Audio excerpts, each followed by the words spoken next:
Alright guys, I'm back one more time, making a long YouTube video even longer. So, as you can see, or maybe you can, let's take this out of the way. Oh yeah, that's much better.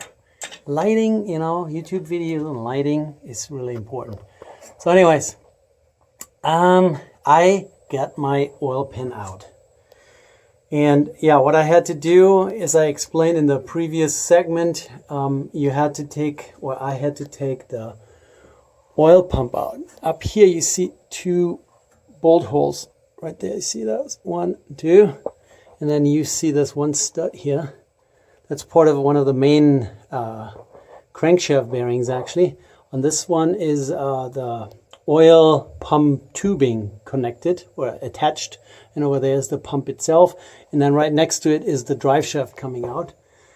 That's just a hex, kind of like a straight piece of a hex key that's driving the oil pump. So I get it out. I already cleaned a little bit with some mineral spirits here and a little brush and wipey wipe and all that. So I'm trying to clean the mating surface off, making sure that I don't get any contamination into the engine here. A couple interesting things I want to share with you. So here you can see, so those are the main bearings. And then here you have the bottom of a connection rod. This is a connection rod and this is a connection rod. They're always next to each other. They're always paired. So since it's a V8, you have 4 cylinders that way and 4 cylinders that way. You can actually see bottom of a piston right there, and then the opposite piston is right there. So they are connected to one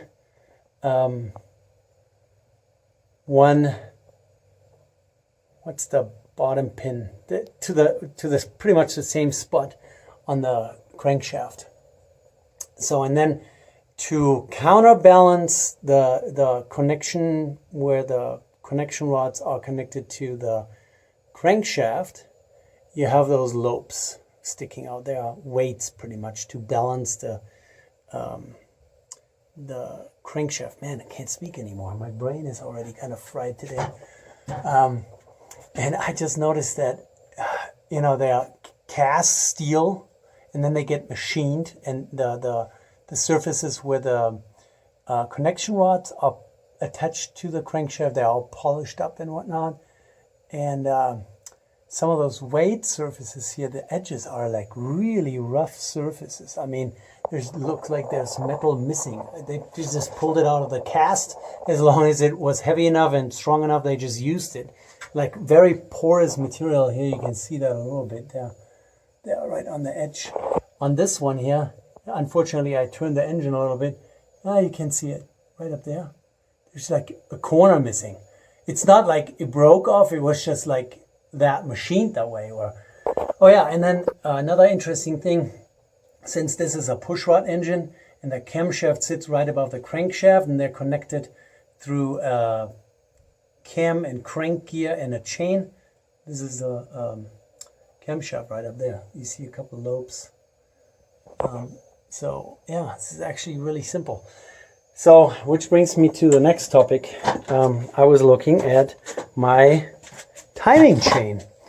So when you take the oil pan off, you can see the bottom of your timing chain and the sprocket that's on the crankshaft. I can't see the top one, which is on the camshaft, but you get the idea.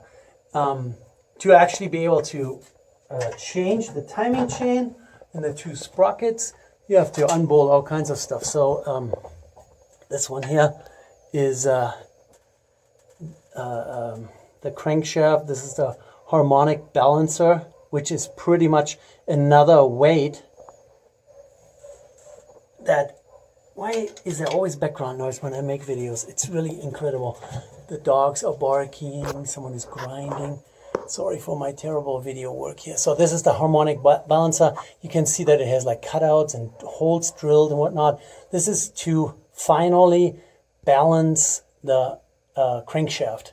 So for all kind of casting imperfections on the crankshaft itself, this one would take kind of this into consideration, and they drill it out and shape it and weigh it in a way so that this crankshaft combined with this harmonic balancer spins perfectly round, is perfectly balanced, just like the the tires on your car. Instead of gluing little lead weights on here, they just drill material out. You see all those holes and those cutouts on the side and whatnot. And here on this F150, 89 F150, they also use this for the timing mark. So here on this harmonic balancer, there's actually a scale on the other side that goes from like 40 degrees before top dead center to 0 to 20 degrees after top dead center. And then on the block itself, there's only like a little piece of sheet metal that sticks out like this. And that's how you use, time your engine, ignition timing wise. So long story short, I was looking at my timing chain on here. When those dogs don't stop barking, I'm gonna eat them. Anyways, maybe not. I'm not Indonesian. Sorry, that was not politically correct. Anyways, you can reach in and reach your timing chain. And on one side, it's taut. There's no slack. On the other side, there's a bunch of slack. And I was like, oh my goodness. I don't know if you can see that. Oh, here we go. There's lots of movement. And I was like, oh my goodness, I don't want to have to take all that stuff off. You need to remove the harmonic balancer, this belt pulley, the water pump, and then there's a hole. You see the gap here, there, and on the other side. This is pretty much the timing cover that needs to come off to get to your pulleys and your chain. And of course, I didn't want to replace that also and mess with this another week. So I did a little bit of research online and learned how to check for timing chain slack. As long as you don't have more than 7 degrees of slack, the timing chain is good. How you check that is most engines looking at the crankshaft from here spin clockwise. So you're spinning it clockwise until your 0 timing mark here on the harmonic balancer lines up with the timing mark on the block. And then you stop there, pull your distributor cap off, and you see the rotor in there.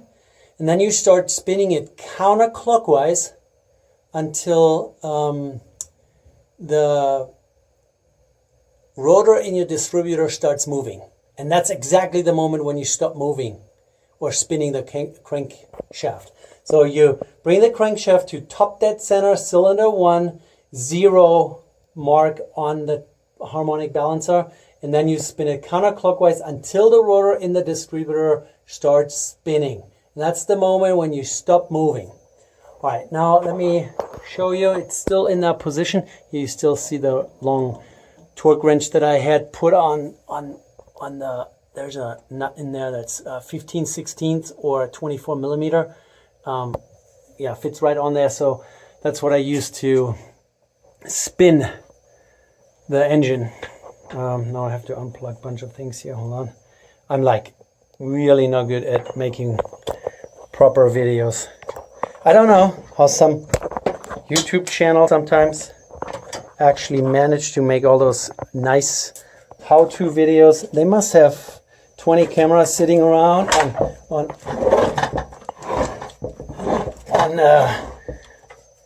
tripods and, you know, making it look so nice and professional. All right, let's see if I can show you where to, oh my goodness, sorry for this confusion here. Maybe I actually edit the video. So if you look down there, you see a white mark. That white mark is actually 10. Now you can actually see it. So, sorry.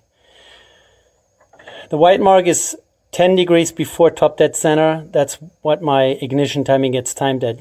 On the right of that, you can see 20.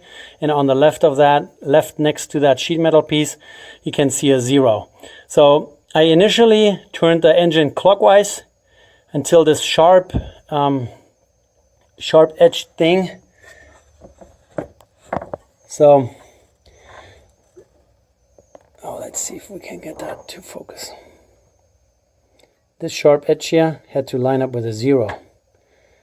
And then I started spinning it counterclockwise until my rotor started moving just a smidge. Like once it started moving, I stopped.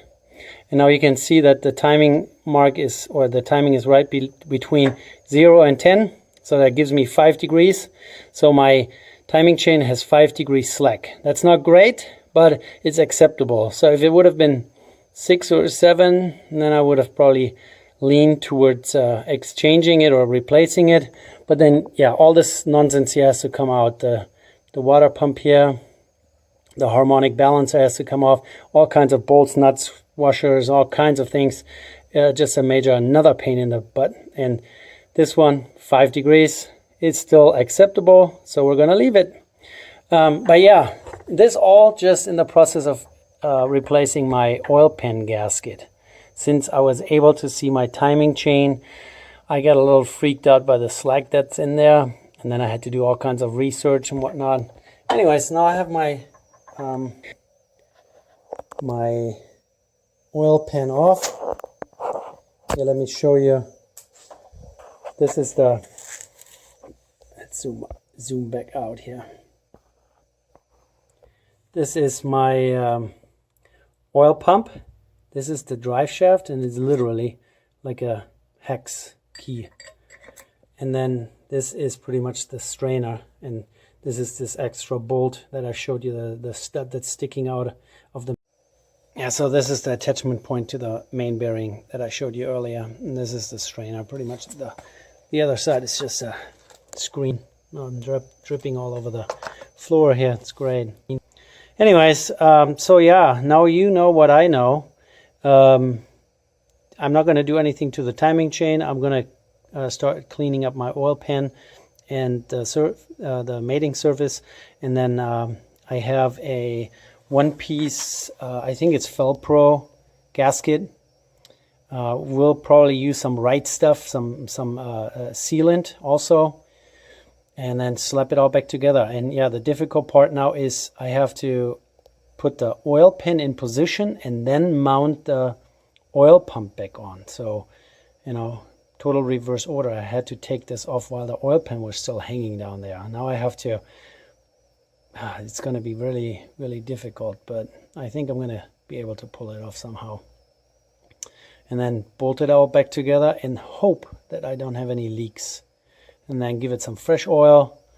Yeah, there's definitely a lot of varnish or like you know, residue on all those surfaces. So I think I'm gonna do oil changes a little bit more frequently in the future, now that I spent all this time here.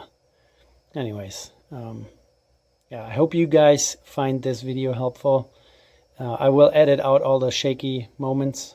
So when you see this video, it's going to be hopefully a little better. Yeah, I hope it's going to help someone someday trying to figure out how to change the oil pan gasket on an F150 from the 80s. 351 Windsor. All right, you guys take care.